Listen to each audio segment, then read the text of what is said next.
اللہ اکبر، اس کہانی کو کس نے نہیں سنا ہے کہ جب ایک شخص کا انتقال ہوا ہے نماز جنازہ ادا کرنے کے لیے، جب جنازہ کو رکھا گیا ہے، جیسے امام آگے بڑھا ہے کہ نماز جنازہ ادا کی جائے گی، ایک بندہ باہر نکل کے کہتا ہے حضرت جی ٹھہر جاؤ، ابھی کوئی نماز جنازہ نہیں ہوگی۔ کہو کیا بات ہے؟ تو کہا میرا قرض اس بندے پہ اتنا ہے، جب تک قرض نہیں ادا کیا جائے گا کوئی نماز جنازہ نہیں ہوگی۔ اللہ اکبر، جیسے اتنا کہا ہے بیٹے منہ چھپانے لگے تھے۔ اللہ اکبر، ہر کوئی کونا تلاش کرنے لگا تھا چھپنے کے لیے، خلبلی مچ گئی تھی۔ جب یہ بات پھیلتے پھیلتے میت کے دروازے پہ گئی ہے، گھر کے اندر بیٹی تھی رو رہی تھی۔ جب پتا چلا ہے کہ جنازہ گاہ میں کوئی ہے جس کا قرض میرے باپ پہ ہے، وہ نماز جنازہ ادا کرنے کے لیے نہیں دے رہا ہے۔ اللہ اکبر، جیسے بیٹی کو پتا چلا ہے اس نے ایک ہاتھ میں اپنے اولاد کا ہاتھ پکڑی ہے اور ایک ہاتھ میں گھر کی چابی لی ہے اور آ گئی ہے جنازہ گاہ میں۔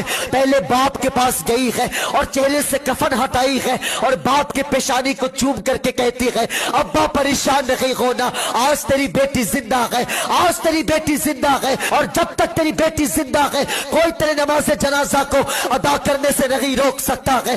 اللہ اکبر، جب اتنا کہا ہے جو قرض والا بندہ جدھر کھڑا تھا ادھر رخ کر کے کہتی ہے کون ہے جس کا قرض میرے باپ پہ ہے؟ بندہ باہر نکل کے کہتا ہے ہاں جی میں ہوں، جس کا اتنا پیسہ ہے جو تیرے باپ پہ قرض ہے۔ اللہ اکبر، کہا کہ جب تک اتنا پیسہ نہیں دیا جائے گا کوئی نماز جنازہ نہیں ہوگی۔ اللہ اکبر، جیسے اتنا کہا ہے بیٹی نے اپنے ہاتھ سے گھر کی چابی لی ہے اور اس کے ہاتھ میں رکھ کر کہتی ہے یہ لے چابی اور جا میرا گھر بیچ دے اور اس سے اپنے قرضے کا پیسہ لے لینا، اور اگر کم پڑ جائے تو آ جانا میری چوکھٹ پہ، اولاد بیچ دوں گی لیکن میں اپنے باپ کے قرضہ ادا کر کے رہوں گی۔ اللہ اکبر، جیسے اتنا سنا ہے بندے نے ہاتھ جوڑ دیا اور کہا بہن جی معاف کرنا، کوئی قرضہ میرا تیرے باپ پہ نہیں ہے بلکہ تیرے باپ کے 3 لاکھ روپیہ ہے جس کے میرے اوپر قرض تھے۔ جب تیرے باپ کی موت کی خبر میں نے سنا تھا تو میں پیسہ واپس کرنے آیا تھا، لیکن میں سوچ رہا تھا